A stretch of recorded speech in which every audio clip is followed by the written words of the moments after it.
morning. It's John Pinecker with the Mohave Valley Daily News, and this is your daily dose for Wednesday, January 27th. It's the end of January. This month has gone fast. Remember, the daily dose is brought to you by the Tri-State Radiology Center in Fort Mohave, Arizona. Tri-State Radiology Center is an American College of Radiology accredited facility. Tri-State Radiology serves the tri-state area and now accepts Medi-Cal.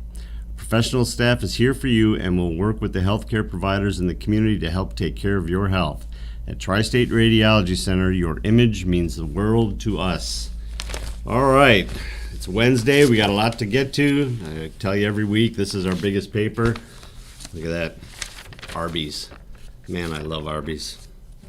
I have to go get me Arby's. Call me. We'll do a sponsorship thing in exchange for some classic beef and cheddar. All right, our top story, firm okayed for Fire Station 2 project. Fire Station 2 is the one on Highway 95 right across from Community Park. This is part of that fire bond that they had a couple years ago. The options were build a new fire station somewhere else or renovate that one. They've decided to renovate that one. It's much cheaper. And they couldn't really come to an agreement on where they would relocate a new one anyway. The whole idea was to get something where they could respond to the water a little bit faster. Plus, all the fire station, when it was built, wasn't built to house the type of equipment that they have now. The ceilings just weren't high enough, and a bunch. It's fallen apart if you ever toured it. So they decided to build, to renovate that one, but basically they're going to be building 90% of it is brand new. Seabury Fritz architects down at Fort Mohave were hired to do the design for it. Now they needed a project manager, and the project manager they selected is Will Meng Construction out of Phoenix, and they also have offices in Flagstaff. Second place was Core Construction, which we know a lot about. Core's does a lot of stuff in our area.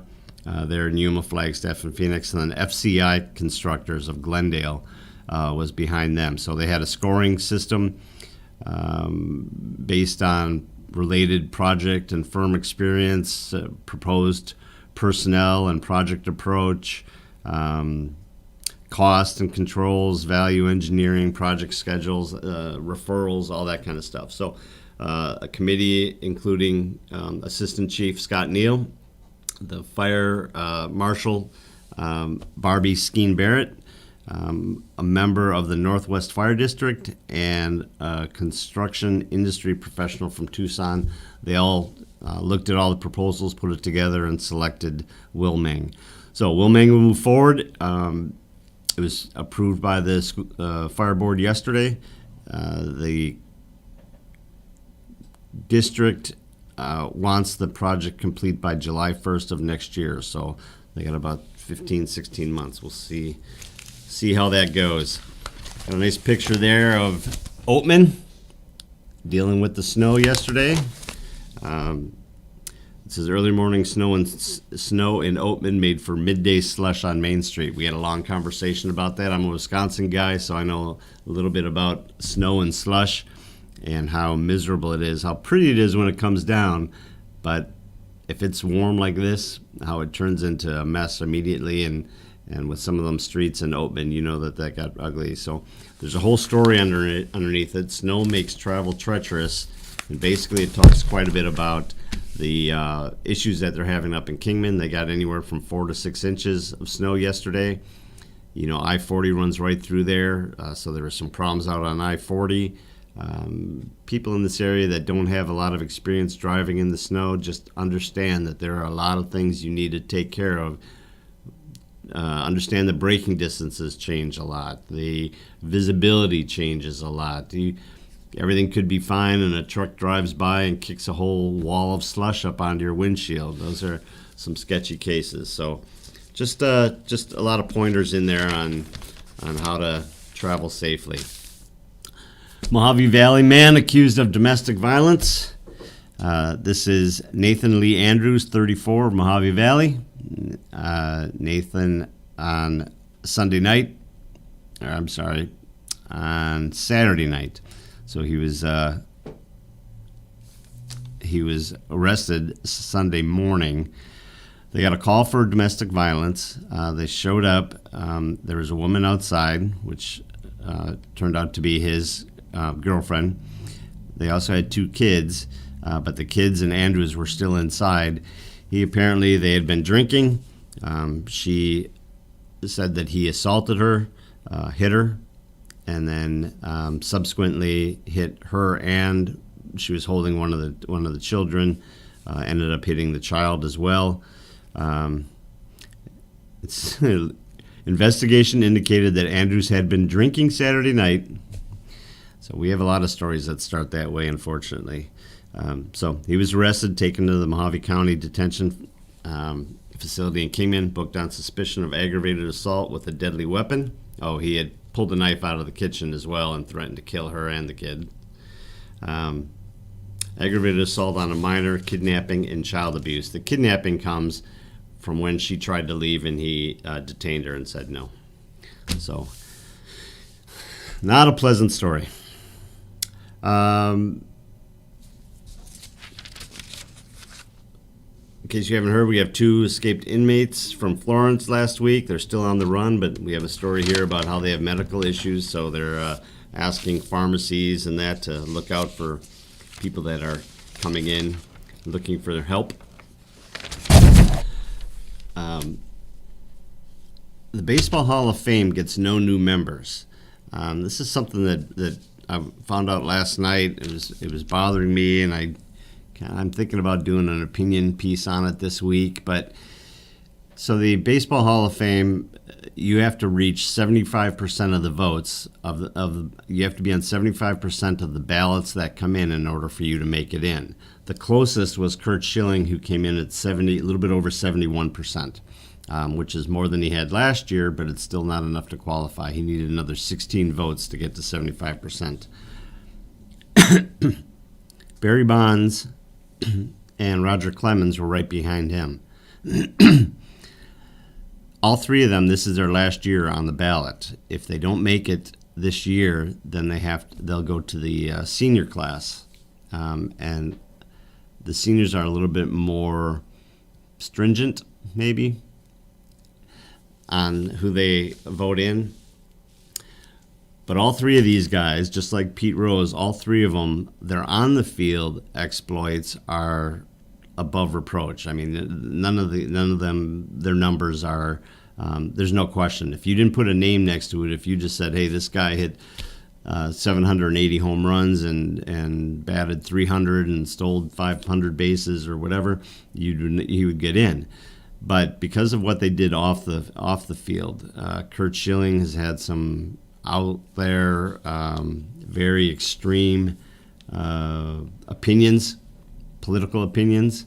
He didn't get along with the media very well, the baseball writers, for a long time, and those are the people voting on it, so it seems a little petty to me. Barry Bonds had the steroid stuff, and so did Roger Clemens, and we all know Pete Rose's problem. So nobody gets into the Hall of Fame this year. Maybe next year. We'll see what happens. River Valley girls soccer.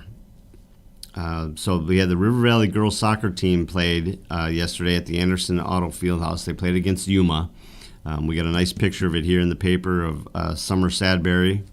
See if I can bring that up for you. See that? There's Summer. See, we got the QR code over there. So you can scan that. But Jeff's got a clip of it, not of Summer, but of one of the goals. Can you bring that up, Jeff? So this is Atalia Williams. River Valley was down 1-0 late in the first half. Atalia kicked that penalty kick and tied it up. Unfortunately, River Valley went on. They had a couple of late goals in the game to tie it up 3-3 at the end of regulation, but then in overtime, Yuma took it to them. They ended up losing 3-2. Coach Ed Marquez said that he was happy with the girls' performance against Yuma. Yuma's always a tough team, and to take them into overtime was nice. Obviously, they would have preferred the win, but hey, that's what happens. Democrats prep Biden's virus aid package with or without GOP. This is we heard about the $2,000 stimulus package and a bunch of other PPP money and all that goes along with that. It ended up being $600, which I got mine like 4 days ago finally. But now they want to pump out another $1,400.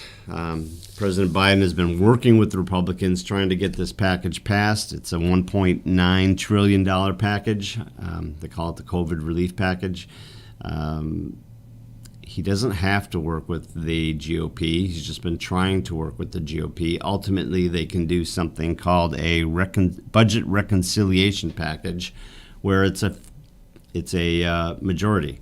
So holding the House, the majority in the House and the majority in the Senate, they can just vote and pass it, but they're trying to get the GOP involved in it and work together on it, but it doesn't seem to be working. The GOP would like more of a targeted for the $1,400. So instead of $1,400 for everybody, it would be $1,400 for those who need it. Maybe the $75,000 annual income threshold is a little too high. Maybe bring that down to people that need it more. They're worried about the impact on the deficit, and I don't blame them. All right, let's move into, and then President Biden and Vladimir Putin had their first call yesterday. One of the things that was on it was, I know that President Trump had been working on extending the START nuclear weapons treaty that was put together in 2010 under President Obama. It was set to expire on February 5th this year.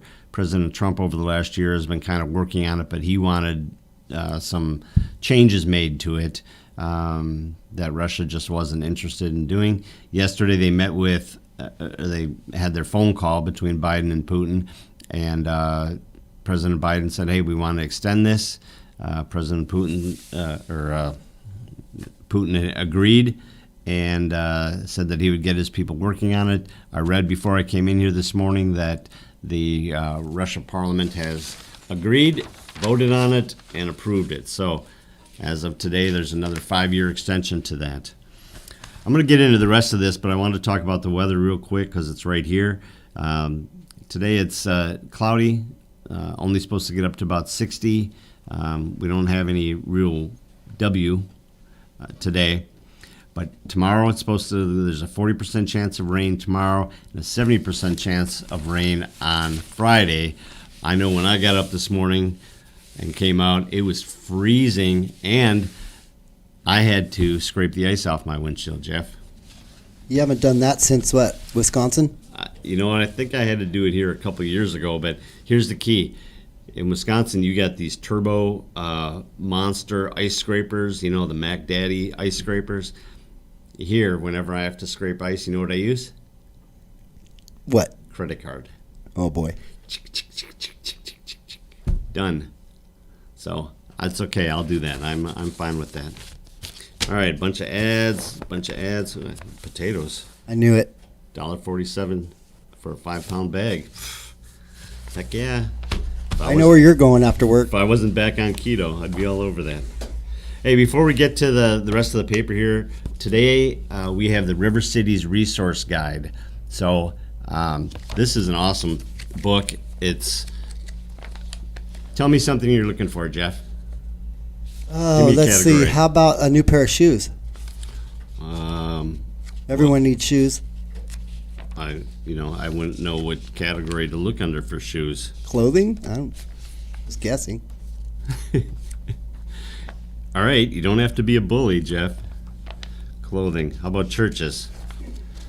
How about we get the idea? We get the idea. These are more like people, hospitals, economic security, food for families, recreation facilities, schools, and there's a bunch of ads in here as well. So one of the good things that I really like about it is that it has your elected officials in it.